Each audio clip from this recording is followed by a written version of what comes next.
I am Blake Nilsson. I'm the faculty here in the Alan E. Hall Center of Sales Excellence at Weber State University. I also work very closely with our Sales Center, which is the Alan E. Hall Center.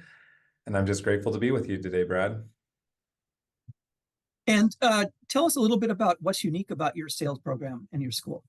Yeah, so let's go back quite a bit, actually long before I was born. Our sales program has been around for a really long time. In fact, we got approval from the state of Utah in 1968 to start what was called a distributive education program with an emphasis on marketing.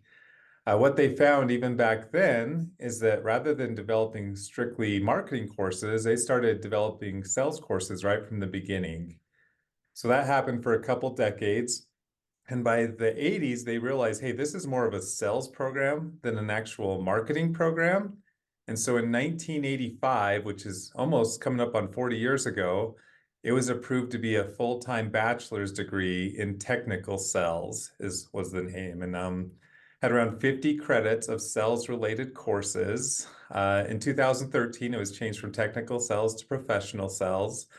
And so, yeah, we've been around a really long time. We're in a brand new, great building, and we have great support around the university, around our state, and we've been doing this for long before I was here. So it's a great place to be.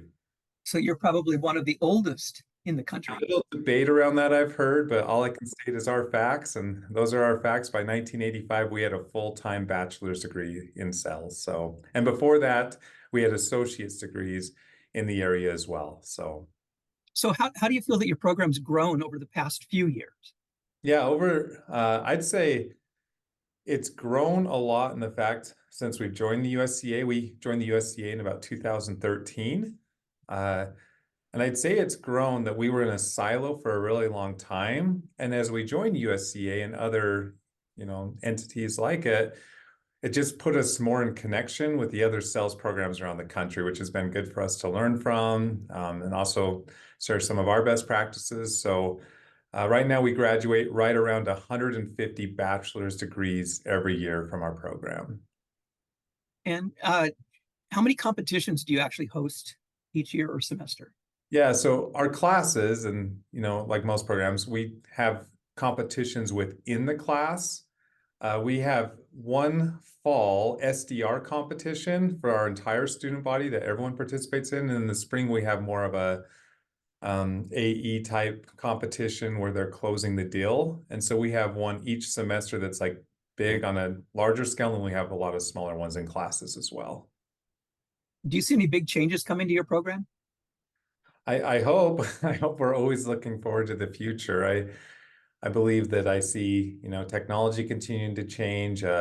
We do have an online program, so we've been early adopters to being able to use recording software, things that help the students, give their sales presentations, be analyzed by their peers and by faculty. So when I think of big changes, in the last decade, we've been more driven to understand our needs from driving research, driving faculty standards. And so I've seen that as our change the last decade, and we just hope to continue to grow from that. What do you see as the advantages of membership at the USCA? Oh, we've had tons of advantages since we've joined. I think the biggest thing I see from the beginning is just the network of sales educators from around the country. I've been at Weber since 2015, and the amount of times I've reached out to colleagues in the USCA to share best practices or even got teaching material for our courses to update things or learn from. I just see it as an incredible network, and we all help each other because at the end of the day, we're really not competing against each other. We're just trying to grow this field because there's still so much room for growth. And what do you feel you provide back to the USCA? Yeah, I'm hopeful that we've been at this a long time, and we've shared our best practices as well as we've gone.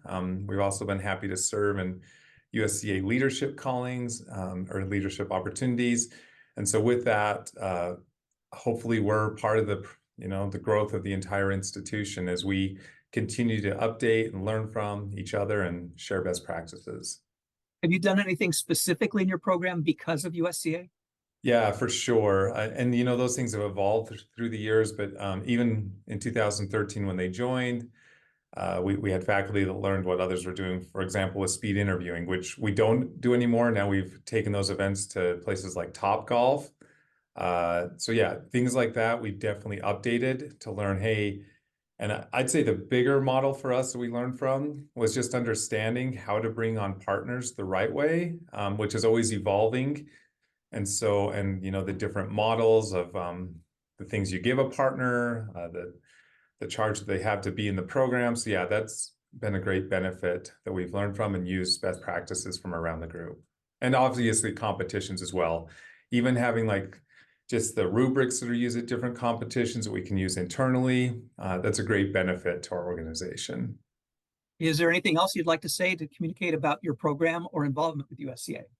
I would just like to say we're just happy and grateful to be a part of the group. I believe that as we all work in the USCA together, it helps all of our programs and just continues to help to grow this field, which I believe will continue to grow. And I believe in the future, most schools will have a sales program because it will be a necessity. So we got to continue to drive that force. So.